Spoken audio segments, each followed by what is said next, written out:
Hi hello friends welcome back. இன்றைக்கி நம்ம உருளைக்கிழங்கு போண்டா எப்படி செய்யலாம் தான் பார்க்க போகிறோம். ரொம்பவே டேஸ்டியாகவும் ரொம்ப ஈஸியாகவும் முக்கியமாக உடையாமல் எப்படி செய்யலாம்னு பார்க்கலாம். ஃபஸ்ட்டு இந்த உருளைக்கிழங்கு போண்டா செய்கிறதுக்கு வந்து நான் ஒரு 800 கிராம் வந்து நான் உருளைக்கிழங்கு வந்து எடுத்துக்கிட்டேன். உருளைக்கிழங்கு வந்து ஃபஸ்ட்டு நம்ம வேக வைக்கணும். வேக வைக்கிறதுக்கு வந்து ஈஸியாக வேக வைக்கிறதுக்கு ரொம்ப சீக்கிரமாக வேக வைக்கிறதுக்கு வந்து நம்ம உருளைக்கிழங்கு வந்து கட் பண்ணி வேக வச்சோம்னா நம்மளுக்கு வந்து சீக்கிரமாகவே வெந்துடும். அதனால் உருளைக்கிழங்கு எல்லாத்தையும் 2 துண்டாக கட் பண்ணிவிட்டு அதுக்கப்புறமா நம்ம வந்து ஸ்டவ் ஆன் பண்ணி கடாய் வச்சு அதில் வந்து தண்ணி ஊற்றிக்கலாம்.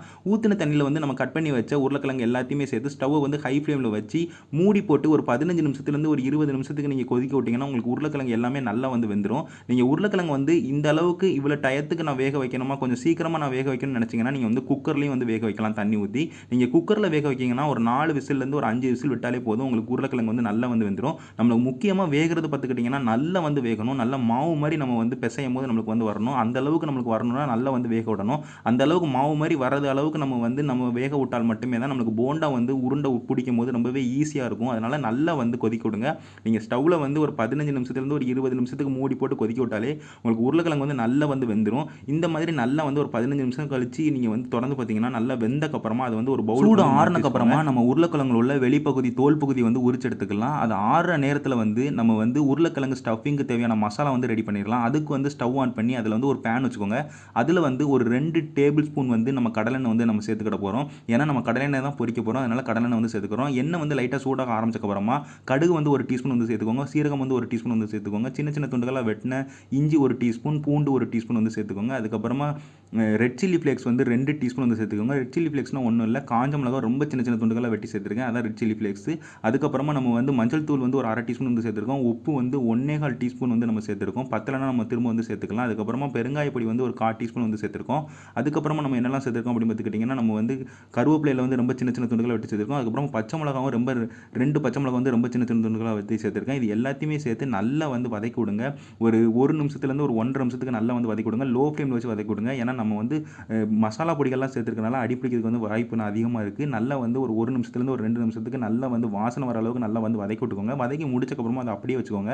அந்த நேரத்தில் வந்து நம்மளுக்கு வந்து உருளைக்கிழங்கு வந்து நல்லா வந்து சூடு ஆறி இருக்கும். நம்ம சூடு ஆறின உருளைக்கிழங்குல வந்து வெளிப்பகுதி தோல் பகுதி எல்லாத்தையுமே நல்லா வந்து நம்ம உரிச்சு எடுத்துக்கலாம். உரிச்சு எடுத்தக்கப்புறமா அது வந்து ஒரு பவுலுக்கு வந்து மாற்றி வச்சுக்கோங்க. இப்போ வந்து நம்ம இதை நல்லா வந்து மசிச்சு எடுக்கணும். அதனால் இந்த மாதிரி மசிக்கிறத வச்சு நல்லா வந்து மசிச்சு எடுத்துக்கோங்க. நல்லா மாவு மாதிரி நல்லா மசிச்சு எடுக்கணும். அதனால் நல்லா வந்து பொறுமையாக நல்லா மாவு மாதிரி நல்லா வந்து மசிச்சு எடுத்துக்கோங்க. உங்களுக்கு எங்கேயுமே வந்து ஓரளவுக்கு திட்டாக இருக்கக்கூடாது. நம்ம அது வந்து சாப்பிடும் போது நம்மளுக்கு அது வந்து நல்லா இருக்காது. அதனால் நல்ல மாவு மாதிரி நல்லா வந்து மசிச்சு எடுத்துக்கோங்க. இப்போ நீங்கள் வீடியோவில் பார்க்குற மாதிரி இந்த மாதிரி மாவு மாதிரி இருக்கணும். இப்படி மாவு மாதிரி இருந்தால் தான் நம்ம வந்து உள்ள ஸ்டஃபிங்காக உருளைக்கிழங்கு வைக்கும் போது அதை வெளியே எடுத்து சாப்பிடும்போது அதை பிரித்து சாப்பிடும்போது ரொம்பவே டேஸ்ட்டாக இருக்கும். அதை நல்ல மாவு மாதிரி மசிச்சு எடுத்தக்கப்புறமா அதுக்கப்புறமா நம்ம முதல்ல ரெடி பண்ணி வச்சு இந்த ஸ்டஃபிங்கு தேவையான மசாலா வந்து நம்ம சேர்த்துடலாம். சேர்த்து நல்லா வந்து பிசைஞ்சு விட்டுக்கோங்க. கூடயே கொஞ்சோண்டு கொத்தமல்லி இலையும் வந்து தூவி விட்டுக்கோங்க. நல்லா வந்து சின்ன சின்ன துண்டுகளாக வெட்டின கொத்தமல்லி இலை வந்து சேர்த்துருக்கேன். இது ரெண்டுத்தையுமே வந்து நீங்கள் வந்து இந்த உருளைக்கிழங்கோட நல்லா வந்து மிக்ஸ் பண்ணி விட்டுக்கோங்க. இந்த மசாலா எல்லாம் நல்லா ஈவனாக ஸ்ப்ரெட் ஆகிற மாதிரி நல்லா வந்து பிசைஞ்சு விட்டுக்கோங்க. பிசைஞ்சு விட்டக்கப்புறமா நம்ம வந்து உப்பு காரம் கரெக்டாக இருக்கான்னு பார்த்துக்கிடுவோம். உப்பு காரம் கரெக்டாக இருக்கான்னு பார்த்ததில் வந்து உப்பு காரம் ரெண்டுமே ரொம்பவே கரெக்டாக இருந்தது. உப்பு கரெக்டாக இல்லைனா நீங்கள் உப்பு வந்து சேர்த்து இன்னும் கொஞ்சம் நல்லா பிசைஞ்சு விட்டுக்கோங்க. காரம் கரெக்டாக இல்லைனா நீங்கள் அந்த ரெட் சில்லி ஃப்ளேக்ஸ் வந்து சேர்த்துக்கோங்க. அதாவது காஞ்ச மிளகா ரொம்ப சின்ன சின்ன துண்டுகளாக வெட்டணும் சொன்னோம்ல, அது வந்து கொஞ்சம் சேர்த்துக்கோங்க. நீங்கள் வந்து சேர்க்கவே தேவை கிடையாது, ரொம்பவே கரெக்டாக இருக்குது. உங்களுக்கு பத்தலைனா நீங்கள் வந்து இது சேர்த்துக்கோங்க. நீங்கள் நல்லா பிசைஞ்சு விட்டு ரெடி பண்ணக்கப்புறமா நம்ம வந்து போண்டாக்கு வந்து நம்ம உருண்டை பிடிக்க ஆரம்பிச்சிடலாம். உருண்டை பிடிக்கிறதுக்கு முன்னாடி கையில் வந்து நான் கடலெண்ணெய் வந்து சேர்த்துக்கிறேன். அதாவது கடலெண்ணெய் வந்து எதுக்காண்டி தேய்ச்சிக்கிறேன்னா, உங்களுக்கு கையில் வந்து அந்த உருளைக்கிழங்கு ஒட்டுது அப்படின்னு நீங்கள் நினச்சிங்கன்னா உங்களுக்கு பிசையதுக்கு வந்து கொஞ்சம் கஷ்டமாக இருக்குது, அதே நேரத்தில் உருண்டை பிடிக்கிறதுக்கு வந்து கஷ்டமாக இருக்குன்னு நினச்சிங்கன்னா நீங்கள் வந்து கையில் வந்து நீங்கள் வந்து எண்ணெய் தேய்ச்சிக்கலாம். அப்படி இல்லை எனக்கு ப்ராப்ளம் எதுவுமே இல்லை, நான் உருட்டிடுவேன் அப்படின்னு நீங்கள் நினச்சிங்கன்னா நீங்கள் கையில் வந்து எண்ணெய் தேய்க்கணும்னு அவசியமே இல்லை. நான் வந்து கையில் எண்ணெய் தேய்ச்சிட்டு நான் வந்து உருண்டை பிடிக்க ஆரம்பிச்சிட்டேன். நான் எடுத்துருக்க மாவு வந்து பார்த்துக்கோங்க, இந்த சைஸுக்கு தான் வந்து உங்களுக்கு வந்து உருண்டை வந்து இருக்கணும்.